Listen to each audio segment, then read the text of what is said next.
Do you like books? I mean, really, really like books? Then you're in the right place. Each week, your host, Sam Hankin, interviews the best of today's top-selling authors and the up-and-coming superstars of modern literature. This is The Avid Reader. Here is your host, Sam Hankin.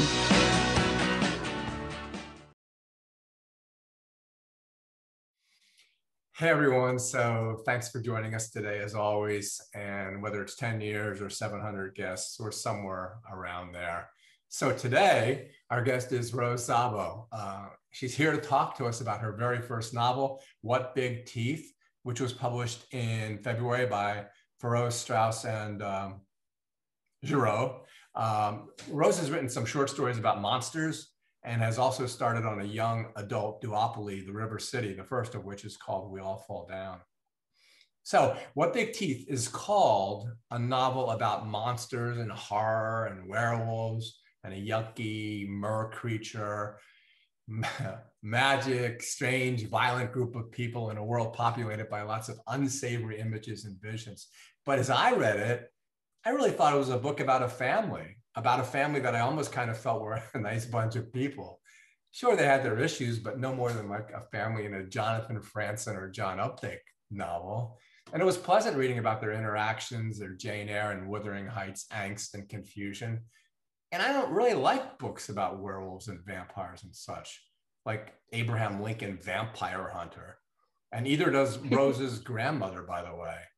But What Big Teeth is so much better because we never hear the terms that are associated with zombie apocalypse stuff. And it makes things so much more real and regular, which is what creates the wonderful juxtaposition that makes this book so fascinating. So welcome, Rose, and thanks so much for joining us today. Thank you. And my grandmother actually said something similar when she finally read the excerpt from chapter 1. And she texted me to say, "Oh, I didn't realize that this was autobiographical. I will read it." So I'm very excited to hear what she thinks when she gets around to it. I never asked that autobiographical question because it always sounds like Terry Gross. So I never ask it, but I'm glad you said it. So, do you have a copy of the book there? So I just had a proof, so I didn't have a copy of the cover. Oh, yes. This is the cover. So when your grandmother saw that, didn't she get like, did she see that and go, this is, whatever? I don't know how she's reacted to the cover. She and I have a mostly texting relationship where she tells me about what books she's currently reading and I tell her what I'm reading. I don't think the cover would put her off though, because she's always read mysteries, and mysteries just have some of the most lurid covers you've ever seen. That's true. I kind of like them. I don't like the books, but I like the covers. Oh yeah, and since I own a bookshop, and I'm always saying this, people are probably sick of it, but you always see you can't judge a book by its cover, but everyone who comes into the bookstore judges the book by its cover. And so this is a really cool cover, and it's going to appeal to a certain kind of person. And what I want to do today is make sure they understand that it's not necessarily that. But publishers are really smart. So did you get to vet the cover, or did you pick it, or how did that work out? I had a certain amount of back and forth about the cover. The artist, I really love all of their work. That's Corey Brickley.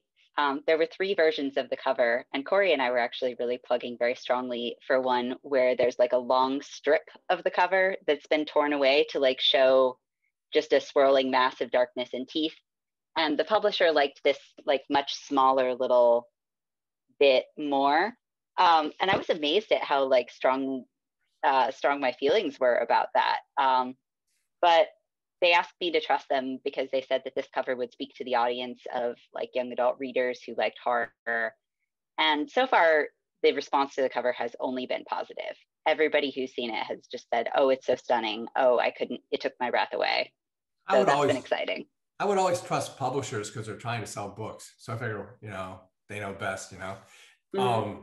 But the other cover you described sounds a little like Grandma Persephone's last card, which I'm not going to do spoilers, but it sounds like that swirling mass thing. You know what I mean? Mm-hmm. So then, since I own a bookshop, I'm then interested in epigraphs, which presage a lot of the book. And you have two here. The first one would be Expected, which was from Dracula. And I always think, you must think about them a long time. The second one is the one that's fascinating because, as we were talking about before we started today, it's T.S. Eliot from The Wasteland, and it's about tarot cards, which figure prominently in the book. So did that come to you like before, or did you think about it during the book, knowing that you had such an interest in T.S. Eliot anyway? I think that my original sense of how this book was related to T.S. Eliot was a different section from The Wasteland, Death by Drowning. It's one of the shorter sections, which is just a poem about a drowned sailor who's sort of floating on the bottom of the ocean. And I was really thinking about the relationship between that poem and one of the characters in the story, who is in some ways like that drowned sailor, like no longer alive, but something else. Yeah. Something that is not alive. And so that was originally what I was thinking about. But then, I returned to that section of The Wasteland that's about the tarot cards and really fell in love with the way that sort of prefigures the rest of the poem and in some ways prefigures the book. Yeah, it's like you were saying about T.S. Eliot when we were doing The Tempest and I first heard "Those are pearls that were his eyes." That really got to me because it was like the first time I thought about, a sea change, literally and figuratively. But okay, enough for me rambling. We're trying to sell the book, so I figure we go deductively. So why don't you talk a little bit about, like, we'll talk about Eleanor, but talk about when she first sees the house, because the house itself is almost like a character in the book. Yeah. So when she first returns home, there's this scene where Eleanor is re-confronting her family, and the first, I suppose, member of her family that she reconfronts is this house, which she describes as a giant squatting over the landscape. And she's been living in a boarding school, which has, fairly close confines. There's not a lot of space to spread out, and in this very sort of confining life as well, with lots of rules and structures and harsh punishments for any deviance from the norm. And so suddenly encountering this big, wild house, even though it's something that she's longed for a long time and missed, fills her with this sense of dread. And I've been thinking a lot, about how, especially right now in quarantine, about how freedom and the freedom to do whatever you want can in some ways be this very terrifying thing. And the house represents some of that terror. It's the freedom of having a lot of wealth, of having a lot of land, of having very few restrictions on what you can and can't do. Yeah, it's funny. One of the things after the book is that you really realize, and I went back because you realize not how naive she was, but the feelings she had when she first saw the house versus the mandate she was given by her grandmother, and then how she took that to a certain certainty that I never would have expected. And so I guess with that, we don't have to talk about Sister Catherine or Lucy Spencer or anything like that, but we can talk about, why don't you talk about Eleanor and the original pickle she finds herself in, and then being on the train and kind of having, I liked when she had to jump off. I didn't think about them just slowing down, Yeah, so Eleanor leaves boarding school after spending 7 years there, and after having all of her requests to come home and even some attempts at running away refused by her grandmother. But one day in the beginning of summer, when she's 17, she flees boarding school after a confrontation with another student, and takes all of the money that she has and gets on a train. And that's, where the story sort of begins, in this place where she's moving between the life that she's known and a life that she remembers as being better, but can't really put her finger on. Yeah, it's funny And because. sorry, go ahead. Well, I was just going to say, yeah, she can't put her finger on it. And then when she gets home, after being kind of jumping from the train a little too fast, when she gets home and she sees her mother, and at first I think her mother's going to be something, and then all of a sudden she's something different. And you do that all the time. And like with Grandpa Miklos, you know, you think he's going to greet her a certain way, and instead he greets her in this completely other way. And then he kind of like, oh yeah, I've missed you, my beloved. So you do that with pretty much everybody, from Arthur to Grandmere to, well, Aunt Margaret's kind of the most stable, and she's kind of like the weirdest. So, I mean, I could go on and on, but, you know, okay, you can go from her sister, from Grandma Persephone to Reese to Arthur Knox to, there's so many cool characters, and they're so well drawn. I can always tell when a book is good because I remember the names of the characters. So thank you. Where do these templates for these people come up? Because they're all so unique, or they are unique. Yeah, I mean, I think I thought a lot about how in families, especially as you get older, people who you initially think of as being one way, and you have like a story about what kind of person they are and who they are to you, and whether they're the hero or the villain in their relation to everybody else, how that can change really suddenly, particularly as you're passing from being a child to an adult. And so for a lot of those characters, I tried to think about like, what would the fearful version of Eleanor see in them and fear about them? And then who are they actually, or who are they to themselves or to one another? Grandpa Miklos is one of my favorites in that respect. I think of him as the one who is the least socialized. He's the character who is in some ways the most dangerous because he is the closest to his animal self. But in other ways, he's more unburdened than other people with like sort of the rules of civilization, and in some ways can be more friendly and affectionate because of that. He's not caught up in like, what is he supposed to be doing? He's thinking only about what does he want and what does he feel? Yeah, and with a lot of the characters, I thought about ways that I saw particular members of my own family or other people's families, and then how did I think about them again when I came to look back at them? And both of those things are true. Like neither version of that is fake. I know, it's so funny because when you said your grandmother said, "Oh, I didn't know it'd be autobiographical," I'm thinking, wow, you must have had a really weird ass family. But apparently they're very strange. So do you all think that if Grandma Persephone, is she still around? I mean, whoever she's modeled after? I feel like Grandma Persephone is a composite in some ways of various female relatives that I have. I come from a family where there's a lot of very strong women who have sort of had to figure out how to do things because no one was going to help them. And that kind of, that sense of holding everything together and having to constantly be attending to and managing everybody's needs is something that I grew up wondering, like, am I going to have to do that someday? And feeling wholly unqualified for that.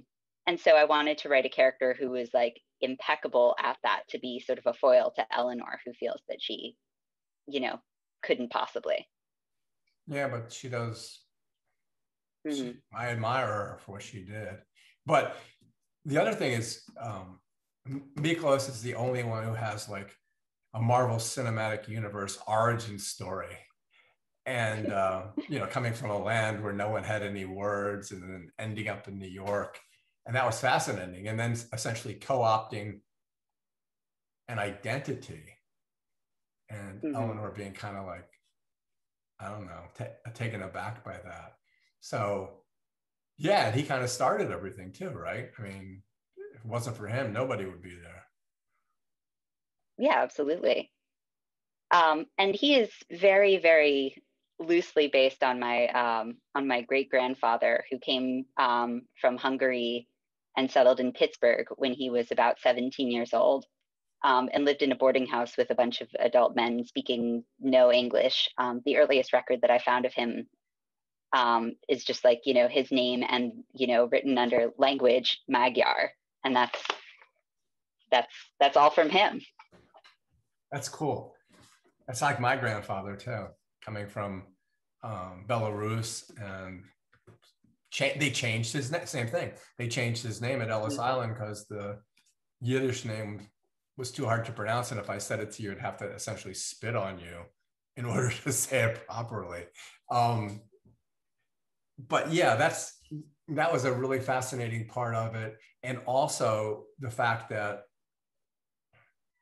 Eleanor is essentially attacked repeatedly, but she's able to fend everybody off. And it's like funny, like your cat there, or like a dog. Like, is it pronounced Reese? His name, Reese. her brother? Yes. Reese. So like with Reese, if you confront him the same way, like you would a dog, like just slapping him across the nose, all of a sudden he cowers, even though he has this great strength and ability to do things. But if you just approach him the right way, it's almost as like he then begins to behave. Even like when Miklos is coming at her and greeting, and his wife says, no, just calm down. And then he just kind of drifts off into this fugue state. And that's why what I was saying about what you do is you disregard for the moment, and this is why it's such a cool book, is you disregard for a moment their actual, if you will, animal nature, and you realize this is what might happen if you went home or I went home, depending on who our relatives were,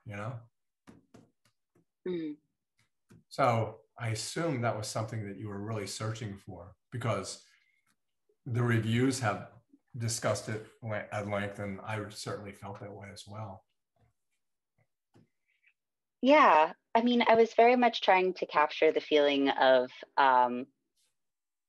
the way that family dynamics work. The original title of the book was just Family, as though there was nothing else to say about it. And the way that, it's different when you come back as an adult and you're trying to figure out how you fit into this group of people who now seem really different from you, even though they are, your whole origin and the makeup of who you are now. But also to what extent you have to now as an adult be responsible for steering the shape of your family, for thinking about, okay, well, who are we going to be next?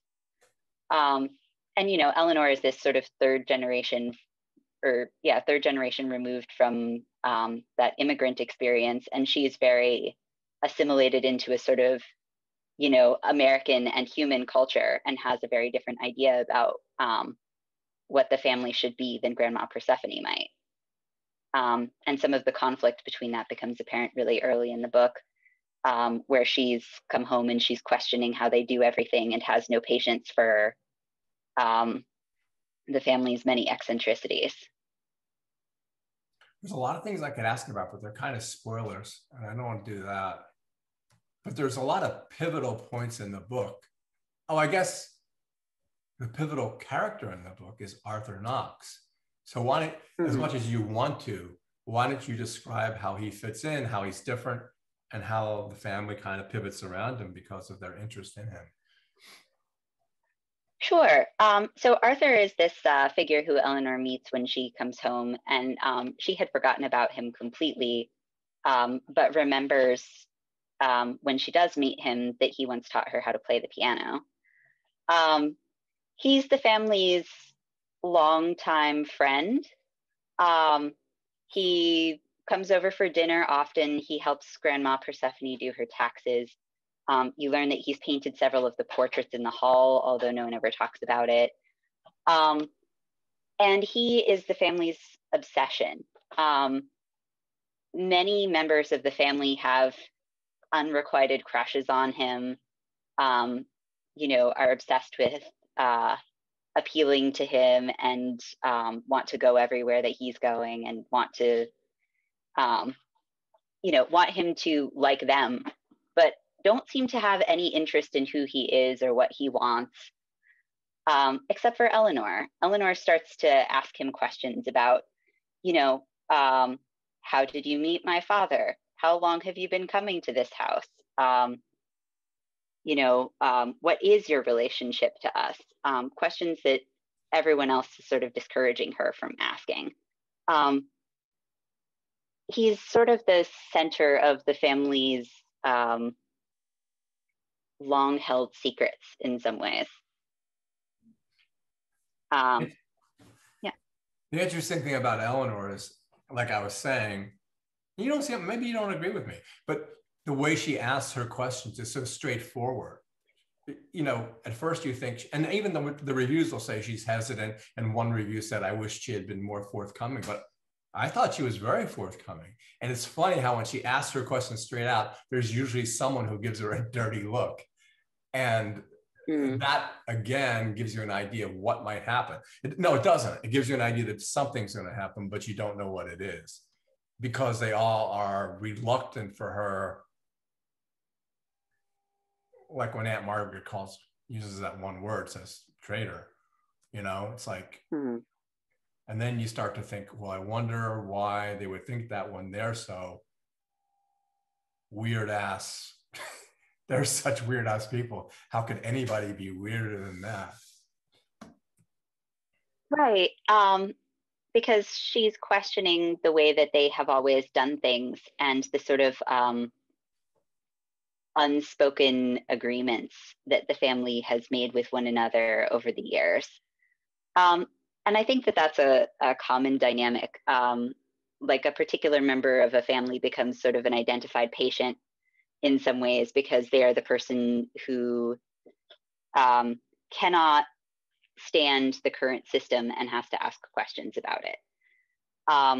Regardless of how cautiously or diplomatically those questions get asked, that person, is suddenly disrupting how everything has always been done. And I think Eleanor finds herself in that position of, because of her fear of the family's physical monstrousness, she has all these questions and concerns. But those questions and concerns point her toward, I suppose, the family's more, I think of as the family's, sorry about this, the family's more actually, toward her family's more actually monstrous traits.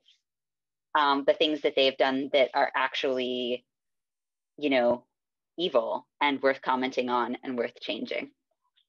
Yeah, I'm going to put him outside. That's what he wants. No, it's cute. It's nice.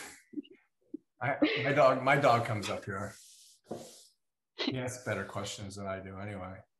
And then each of the character too seems at first, and then, they all seem to have a certain agenda that don't necessarily coincide with one another, whether it's her sister or Reese or Grandmere, again, without saying anything. And even, like, for example, even Charlie, who's this little boy in the beginning, in the first scene, essentially, and then morphs into something else. And again, as a reader, that's kind of a question, because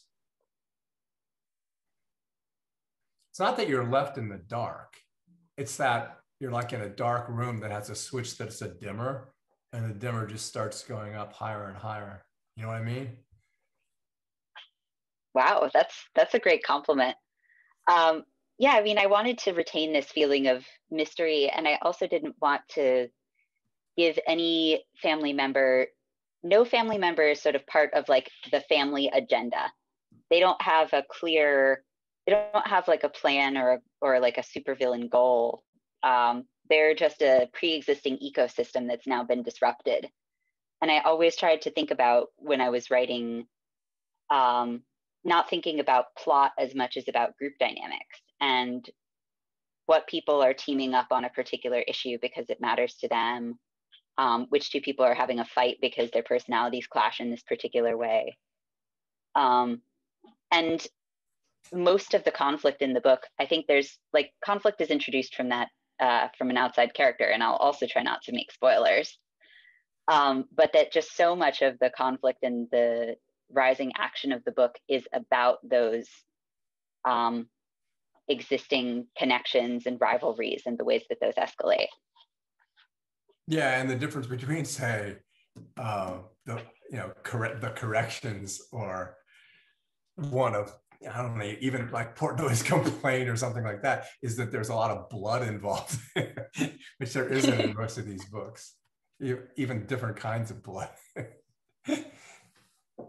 Right. Yeah, they settle arguments in much the way that, like, a pack of wild dogs would. They fight it out, and then they retreat to their separate corners, and then they come back and everything's okay.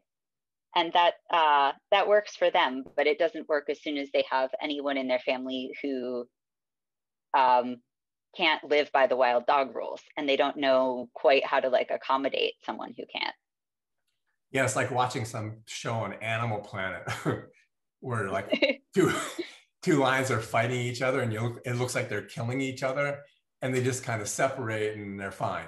You know what I mean? It's like, yeah, it looks to you like when Miklos runs up the stairs and she's ready to get, and he just nips her by the ankle. And I was thinking, oh my God, this is it.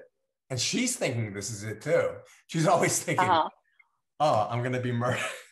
I'm going to be murdered. And then she's not, and something happens. But yeah, in a lot of ways, it's like a book you'll never read another book like it. And I don't mean it like really as a compliment. It's just that as you read it, as I said in the beginning, there's this juxtaposition of things, and that's what pricks the reader's ears up. And without me blabbing away, the other thing about it is when that happens, you're making the reader think. And it's not like some books where you're just led along and at the end it's just like, okay, we're done. So you must have thought about that too. I want the reader to not know. Well, you did. I want the reader not to know what's going on. And even at the end, I want the reader to think, oh, now what do I do? You know what I mean? That kind of feeling. Yeah. I didn't want to produce a book with a clear message or an easy lesson. I kind of wanted, this was very much an experiment, I suppose. And I think, it's been so long since it was a mystery to me, because, I've worked on so many drafts of it, but that when I first sat down to write it, I kept being shocked. I kept being like, is that really what's behind that door? I didn't know. And that was really delightful, to sort of have all of these twists and turns in the draft. So, okay, this is your first book, your first novel, and it's been very well received. But how long has it taken you to get to this point? Because if you're talking about all these different drafts and stuff. I think I probably wrote the first serious draft of this book in 2014. I just moved back from Maine. I was living in a room that was basically like a laundry room. It had like a washer and dryer in it. And then my bed was in the corner. And I was not particularly employed. And so I was like, okay, well, I have all of this free time on my hands. I have nowhere to go and no money to go there with. I'm going to finally write this book that I've been sort of thinking about for years. Because I'd done a series of illustrations of the characters, but then hadn't known what their story was or what their interactions were going to be. And so I just sat down and wrote the draft as quickly as I possibly could so that I didn't have any time or any excuses to procrastinate. But that was, about 7 years ago now. And so there was a lot of back and forth. I emailed the agent who I have now, basically right after I finished that terrible first draft, and showed her a slightly better version than that, which she very politely rejected and said, please send me your next book though, because that was really interesting. And so then I worked on this for another 3 years and went to an MFA program and did a really intensive novel workshop with this book, and sent it back to her. And I was like, this is the next book, by which I mean it's the same book. Please read it again. And she did. And then she and I, went around and around in a series of drafts. Yeah, I mean, I think it's gotten better every time, but it was definitely a harrowing process. And like, there's a lot of stuff on the cutting room floor. That's what I was going to ask you, whether it got slimmed down or not, whether you had to take a lot out. Isn't that a hard process? Yeah, I mean, I think that's often how it sort of goes. Like, I always want to put in everything. I always want to make like a very maximalist book. And so this, I mean, I realize that this is still a somewhat maximalist book, but a lot of things got pulled out. Grandma Persephone was originally a second point of view character for like the majority of the book. And that's gone. There are just a lot more characters who only get, a little bit of screen time in this, who originally I was thinking about, okay, so how are they going to get woven in? So yeah, it's slimmed down significantly. Well, it's funny though, because I could see an editor saying, what's Father Thomas doing in there anyway? And why are all these people coming up to this funeral? But then you realize Father Thomas, he plays a fairly large part. Well, I don't want to get into that, but yeah. And then, you do certain things like at this particular funeral, the weather is important in the book too.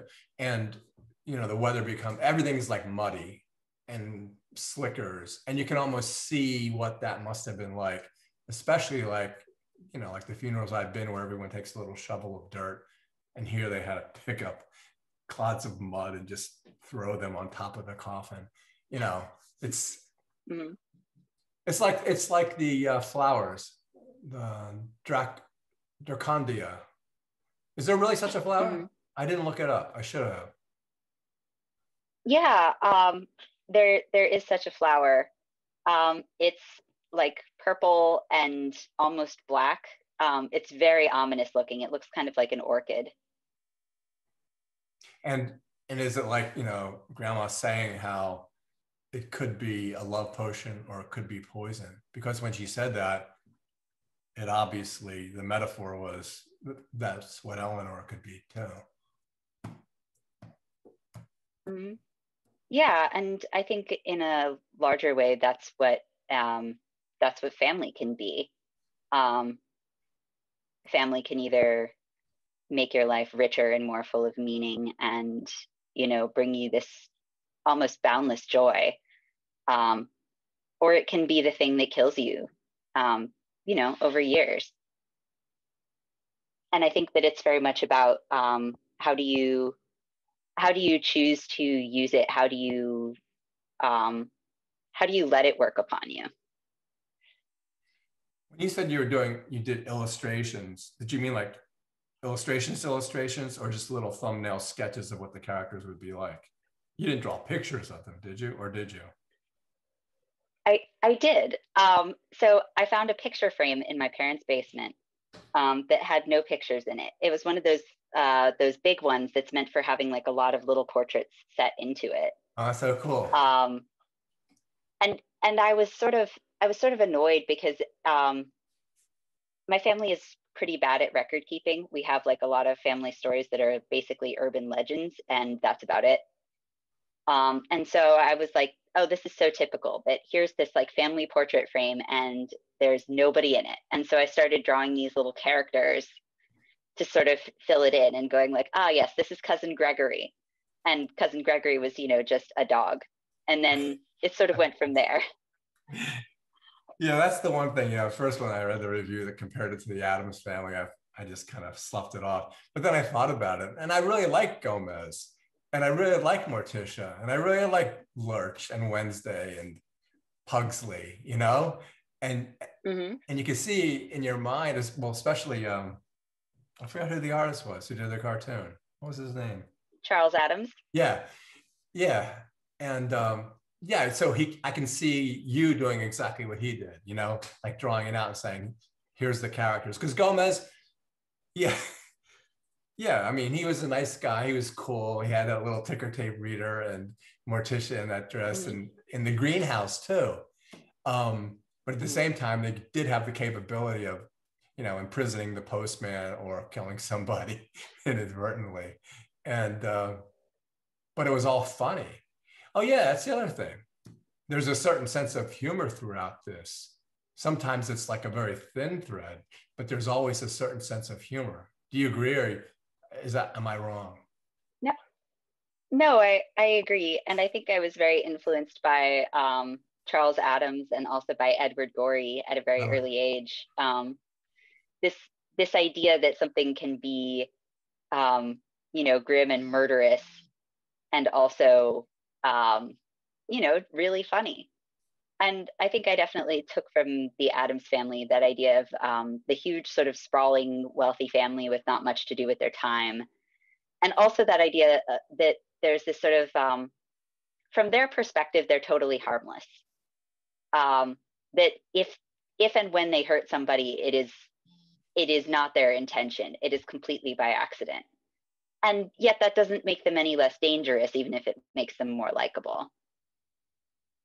I just realized I bought this today on Amazon. I go on Amazon and I buy these totally random things, and my daughters get really mad at me. But I bought this bath mat, and it's two bloody hands just pushed down into the bath mat, and has drips of blood going down it. And my girlfriend's gonna kill me, but I couldn't resist. It's kind of like the Oh, I same. love that. I could send you one. It would be perfect. Yeah, it's like, you know, like, yeah, it's like Lurch going out to the fence in front and sharpening the points on the spike with a file. It's those kinds of things that really get to you. Well, anyway, so as I was saying, and then I guess in conclusion, the books, you know, we're out of COVID, essentially, our bookstore now. So we're open, you know, 5 days a week with shorter hours. And there's never more than 10 people in a bookstore anyway. But everyone wears masks, obviously. But yeah, so your book's on the front and it's in the window. And Oh, that's wonderful. yeah, and so if we ever come out of this, and maybe when it comes out in paperback, you can come and visit us and hang out and do a signing or something like that. Oh, I would love to. I've had so few opportunities to actually, you know, go out and read in public, and that's the stuff I'm really looking forward to, getting to actually, you know, be a part of this literary community at last. Yeah. Lately, I've been thinking I'm really cool because I'm getting such great authors, but then I realized the only reason they're doing it is because they can't go out on tour. But it makes me feel like, oh, I'm a big shot now. Okay. That's actually how I got my my audiobook reader. I asked for if Jessica Nicole, who, you know, is fairly famous, would be available to do it, and they were initially like, we don't think so. But you know, COVID made it kind of hard for actors to work outside the home, and so, you know, I ended up with this like absolutely amazing reader. I mean, she also says she likes the book, and that's very flattering. But it's a lot of voices to do. mm-hmm. That's hard. Absolutely. And she handles it beautifully. And she has a like a perfect Eleanor voice. Oh, I gotta get it. Okay, I'll do it. All right. Well, thanks again. It was a pleasure talking to you. It's a great book. Yeah, thank you so much. Okay, Rose. Bye-bye. Bye.